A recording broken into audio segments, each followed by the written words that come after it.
14절 말씀에 죄가 너희를 주장하지 못하리니 이는 그 이유는 너희가 법 아래 있지 아니하고 은혜 아래 있기 때문이다 라고 말합니다. 그리스도인의 삶은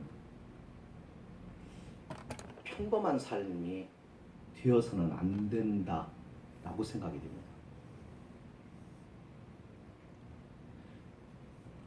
왜 그러냐면 이유는 하나님의 은혜를 받은 자이기 때문이죠. 은혜를 받은 자이기 때문에 은혜를 받은 자의 삶은 평범할 수가 없습니다. 은혜를 받은 자의 삶에는 하나님이 함께 하시기 때문에 평범하게 살아가면 또 안 됩니다. 은혜를 입은 자의 삶은 특별합니다. 비범합니다. 세상 사람들이 전혀 이해할 수 없는 그런 삶입니다. 그 삶은 오늘 로마서에서는 뭐라고 얘기하냐면 죄의 지배 아래 있지 않는 삶이다라고 얘기를 해요. 죄가 너를 주장하지 못하게 그렇게 하며 살아가야 된다고 말합니다. 이게 은혜 아래에 있는 사람, 하나님의 은혜를 입은 자의 삶의 모습이라는 거예요. 그러니까 죄 짓고 죄에 끌려다니고 죄를 먹고 마시고 세상처럼 그렇게 평범하게 살지 말라는 겁니다. 죄를 다스리고 지배하라고 하나님이 은혜를 주셨다는 거예요. 그 은혜는 우리 안에 그리스도의 성품을 집어넣어 주신 겁니다. 우리가 예수 그리스도를 믿음으로, 주님을 믿음으로 주님의 자녀가 되었다고 하는 것은 뭐냐면 그리스도의 예수의 그 영이 우리 안에 계시고 우리를 지배하신다는 얘기 아니겠어요? 그죠? 그리스도의 성품이 내 안에 있다는 거예요.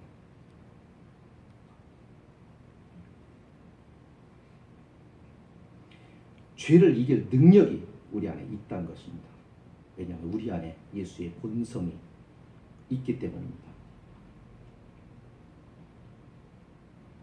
그러니까 죄를 지배하고 살아라. 자, 그런데 왜 우리는 죄를 지배하지를 못하고 자꾸 죄를 지으며 죄의 영향을 받으며 왜 그렇게 살아가는가? 도대체 왜 우리는 죄의 문제로 인하여 여전히 힘들어해야만 하는가? 이유가 뭘까요?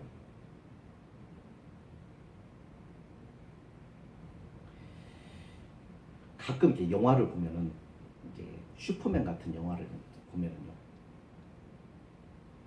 처음에 아기로 이렇게 세상에 보내지지만 자기에게 어마어마한 능력이 있다는 걸 잘 몰라요. 그래서 어떻게 친구들하고 어울리다가 급한 마음에 뭔가를 탁 의자를 밀었더니 의자가 벽을 뚫고 창밖으로 나가버리는 겁니다. 그러면서 자기도 깜짝 놀라는 거예요. 그러면서 내 안에 숨겨진 힘이 있구나 하는 것을 깨닫죠. 바로 이와 같은 겁니다. 우리는 우리 안에 어떤 능력을 가지고 있는지 우리는 잘 모르고 지날 때가 참 많은데요. 우리 안에 예수의 능력이 있다는 것을 오늘 우리에게 말해주고 있는 겁니다. 그러니까 너희들은 왜 그렇게 하나님의 은혜를 주셨냐면 비범하게 살라고, 특별한 모습으로 살라고, 세상 사람과 동일한 모습으로 살지 말라고 그런 은혜를 주셨다는 거죠. 그게 뭐예요? 죄를 이기는 힘이라는 것입니다. 근데 어떠세요? 죄를 이기세요? 여기서 우리가 생각을 해봐야 되잖아요. 왜 내게 이 말씀이 하나님의 말씀이라면 이게 진리이고 이 말씀이 맞다고 한다면 내게 그 능력이 있어야 되는데 왜 나는 여전히 죄 지배 아래 있는 자처럼 그렇게 살아가느냐? 왜 나는 죄 문제 때문에 이렇게 힘들어하며 살아가느냐? 그 이유가 무엇이냐? 우리가 그걸 찾아야 되는데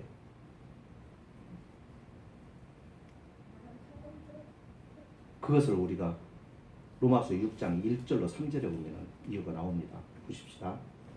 그런즉 우리가 무슨 말 하리요? 은혜를 더하게 하려고 죄에 거하겠느냐? 그럴 수 없느니라. 죄에 대하여 죽은 우리가 그 가운데 더 살리요. 무릇 그리스도 예수 합하여 세례를 받은 우리는 그의 죽으심과 합하여 세례를 받은 줄을 알지 못하느냐. 예수와 합하여 세례를 받았다라고 말합니다. 자, 여기 세례라고 하는 그러면 말이 어떤 말이냐는 것을 우리가 알아야 돼요. 무슨 뜻이냐 세례는? 푹 잠그다, 담그다, 깊이 가라앉다 그런 의미입니다. 그런 뜻을 가지고 있습니다. 우리가 세례 그러면 물로 주는 세례만을 생각하기가 쉬운데요. 성경의 다른 곳을 보면은 물 세례만을 가리키지 않고 뭔가에 다른 것에 푹 잠긴다는 뜻으로 쓰인 그런 세례가 많이 등장을 합니다. 그 중에 하나가 누가복음 3장 16절에 보면 성령 세례에 대해서 말합니다. 또 고린도전서 12장 13절에 보면 그리스도의 몸이 되는 세례라 이렇게도 말하고 있고요. 마가복음 10장 38절에서 예수님께서 예수님 하나의 우편에 좌편에 있겠다고 제자들이 싸울 때 예수님께서 그런 말씀을 하세요. 내가 받는 세례를 너희가 받을 수 있느냐라고 이렇게 물어봐요. 내가 받는 세례를 네가 받을 수 있느냐? 그 세례는 그럼 무슨 세례냐면 고난이거든. 이 고난을 너희가 받을 수 있겠느냐? 왜 서로 오른편에 왼편에 앉으려고 그렇게 그러려고 하면은 내가 받는 이 세례, 고난의 세례를 너가 받을 수 있느냐? 그러면서 고난의 세례를 말합니다. 다시 말하면 우리가 하나님이 주시는 그 세례, 하나님의 그 능력 안에 우리가 푹 잠겨야만이 사실은 우리가 이 능력을 발휘하면서 살 수 있다는 얘기예요. 그러니까 우리가 그렇게 살지 못하는 것은 잠기지 않았다는 얘기죠.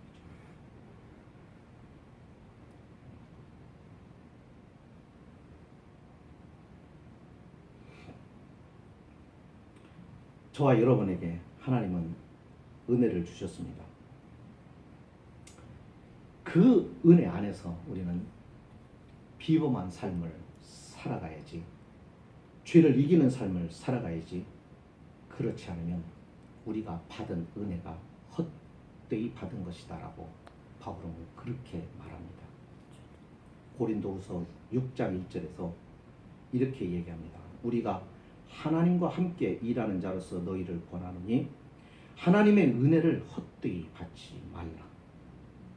뭔가를 헛되이 받는다는 것은 그 잠재력을 충분히 활용하지 않는다는 것입니다. 은혜가 죄를 덮어주는 것에 그쳐버린다면 우리는 바울의 이 말의 뜻을 이해를 못하는 것입니다. 은혜를 헛되이 받을 때 우리는 왜 내게 믿음의 열매가 없는가? 왜 내게 성령의 열매가 맺히지 않는가? 이해할 수 없게 되는 것이죠. 하나님께서 우리에게 은혜를 주셨습니다.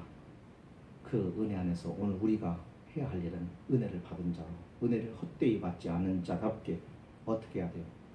은혜 안에서 살아가야 되는데 그게 뭐냐면 죄를 이기는 삶입니다.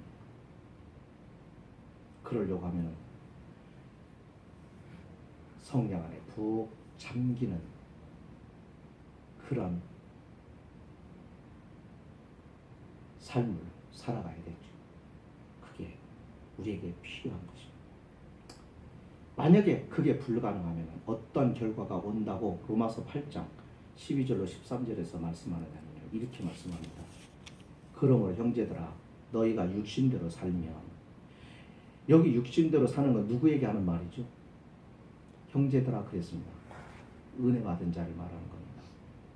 하나님의 은혜를 받은 형제들아 너희가 육신대로 살면, 그러니까 평범하게 살면, 죄를 지배하지 못하고 죄의 지배 아래서 육신에 치우쳐서 살게 되면 반드시 죽을 것이라 되어 있습니다.